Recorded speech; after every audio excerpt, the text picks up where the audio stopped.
Hey chain breakers, world changers, Jessica Manuel here, and I am going to be switching things up a little bit.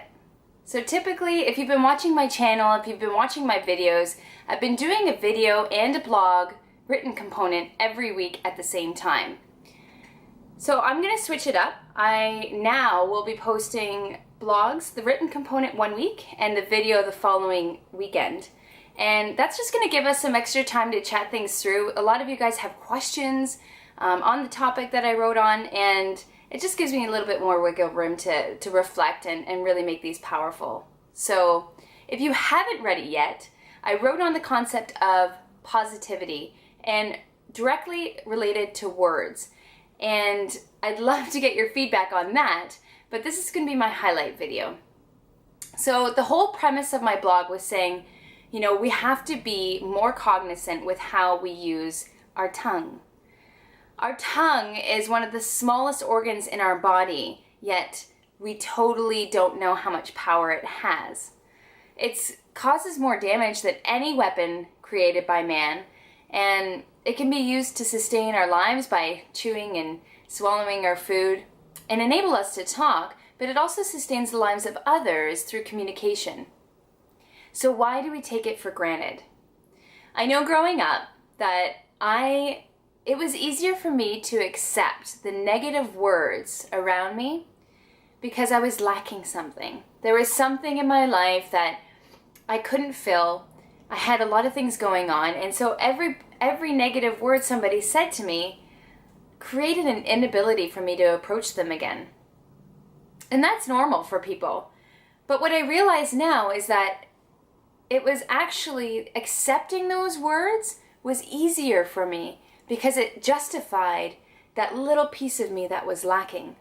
If people would have said, you're amazing and you're awesome and all of these great things, that's great. But it would have been a little bit more confusing. So because I was so busy and so lost as a kid on my own, I used those words to justify that feeling of neglect and loneliness. Now that's not going to work for everybody, but what I really wanted to do is, especially for the next generation, tell people, you know what? If you don't know somebody's story, don't judge them. And don't say it out loud. We're human. So typically we can't mask the thoughts that go through our head. But we can control what comes out of our mouth, and we can control how we make people feel. So I guess it was in January, I did a speech for the UFT, so University of Toronto, and I spoke to about 450 students. And what I told them was, if you had one word and it was negative, how would that make you feel? And give me one word to tell me how you feel. So the two boys that came up on stage and volunteered, one gave me the word happy, hollow, and one gave me the word uncertain.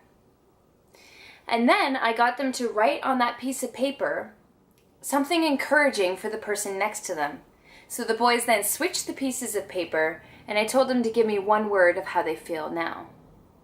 And the one guy said happy, and the other one said certain. So through one statement, you can make somebody feel hollow or happy, certain or uncertain. And the choice actually is yours. So I want to encourage people to speak with positivity, encouragement, enlightenment.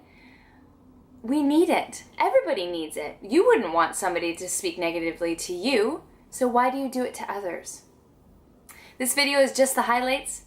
Please read the full topic below via my blog, and I will be posting next week the second part of the Key of Positivity, and it's going to be on action. So thanks for watching, and have a great week.